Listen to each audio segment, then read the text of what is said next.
Hello students, welcome to the Agnij online classes. और आज की क्लास में हम आगे बढ़ाएंगे क्लास 12th बिजनेस स्टडीज़ का चैप्टर फाइनेंशियल मैनेजमेंट।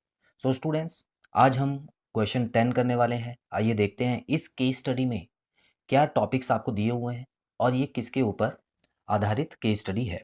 तो स्टूडेंट्स, यहाँ पे आप देख सकते हैं सबसे पहले लिखा हुआ है Dheeraj wants to start a business of selling N95 mask after the outbreak of global pandemic of कोविड-19। तो स्टूडेंट्स, कोविड-19 जब आया तो उसके बाद धीरज जो है वो ये सोच रहा है कि उसको एक नए तरीके के मास्क जो हैं वो सेल करने चाहिए N95। ठीक है। Due to the uncertain market condition he wants to make a low investment in fixed capital. तो स्टूडेंट्स देखिए, ये कोविड का जो उस समय टाइम चल रहा था वो परमानेंट टाइम तो नहीं हो सकता, क्योंकि कोई भी बीमारी है वो एक समय तक चलेगी, उसके बाद वो अपने आप ही कम हो जाएगी। तो धीरज भी बिल्कुल ऐसे ही सोच रहा है और उसका ये मानना है कि कोविड का समय जब ख़त्म हो जाएगा तो इसी वजह से उसका ये वाला जो बिज़नेस है वो अनसर्टेन है, थोड़े दिनों में तक चलेगा और उसके बाद पता नहीं है कब तक चलेगा। तो इसीलिए वो चाहता है कि लो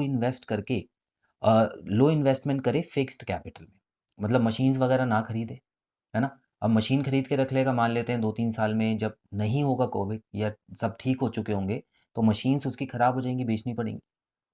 Suggest how the decisions related to the choice of technique and financing alternatives can help Dheeraj in ensuring a low investment in fixed capital requirement।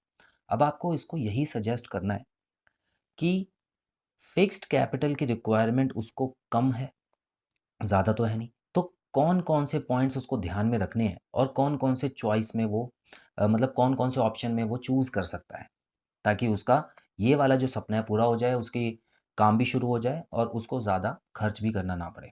तो स्टूडेंट्स, हमको ये पता है कि यहाँ पे क्वेश्चन में फिक्स्ड कैपिटल के बारे में बार बार आ रहा है। ठीक है, तो इसका मतलब है ये टॉपिक रिलेट करता है फिक्स्ड कैपिटल डिसीजन से। ठीक है, and factors affecting on fixed capital, जो हमने अभी पिछली क्लास में पढ़ा था। तो स्टूडेंट्स, यहाँ पर फैक्टर्स के बारे में पूछा है, तो ऐसे दो फैक्टर्स हमने पढ़े थे। फॉर एग्जांपल, हम उन उसको ये सलाह दे सकते हैं कि दो तरह की टेक्निक होती है, एक कैपिटल इंटेंसिव और एक लेबर इंटेंसिव। अब हमको पता है कि लेबर इंटेंसिव जो होता है स्टूडेंट्स वो ज़्यादा कॉस्टली नहीं होता है, उसमें आपको मशीन खरीदने की ज़रूरत नहीं होती और आपको कोई परमानेंट खर्चा भी नहीं होता है। लेबर आप जब चाहें रख सकते हैं और जब चाहें उनको कम भी कर सकते हैं अपनी कंपनी से। तो स्टूडेंट्स, ऐसे में एक तो इसका जो आंसर होगा वो होगा चॉइस ऑफ टेक्निक, दूसरा आंसर होगा फाइनेंशियल ऑल्टरनेटिव्स। अब हमने ये भी पढ़ा था स्टूडेंट्स कि 2-3 तरह के ऑल्टरनेटिव्स होते हैं, बेसिक 2 तरह के होते हैं कि जो कंपनी है वो अपनी फिक्स्ड एसेट्स की अरेंजमेंट कैसे कर सकती है। या तो वो फिक्स्ड एसेट्स को खरीदे, जो कि एक महँगा ऑल्टरनेटिव है, या वो जो फिक्स्ड एसेट्स है वो किराए पे ले ले, रेंट, लीज़ पे ले ले। उससे क्या होता है, कुछ समय के लिए वो फिक्स्ड एसेट जब तक ज़रूरी है तब तक आप किराया दें, उसके बाद उसको लौटा दें। तो ये भी एक ऑल्टरनेटिव है जो उसके लिए सस्ता होगा। तो यही 2 पॉइंट्स जो हैं स्टूडेंट्स आपको यहाँ पे लिखने हैं और बहुत ही सिंपल 2 पॉइंट्स हैं और दोनों ही हमने factors of affecting capital fixed capital में पढ़े थे। चलिए एक बार जल्दी से इस पे नज़र मार लेते हैं स्टूडेंट्स। लिखा है चॉइस ऑफ टेक्निक। तो यहाँ पे चॉइस ऑफ टेक्निक की बात हो रही है। तो आपको पता है, since better technology would cost him much, he must prefer labor intensive technique of production। तो जाहिर सी बात है, ज़्यादा बेटर टेक्नोलॉजी मतलब नई मशीन्स उसको ज़्यादा महंगी पड़ेंगी और वो चाहता नहीं है ऐसा, तो उसके लिए लेबर इंटेंसिव टेक्निक जो है वो बेटर रहेगी।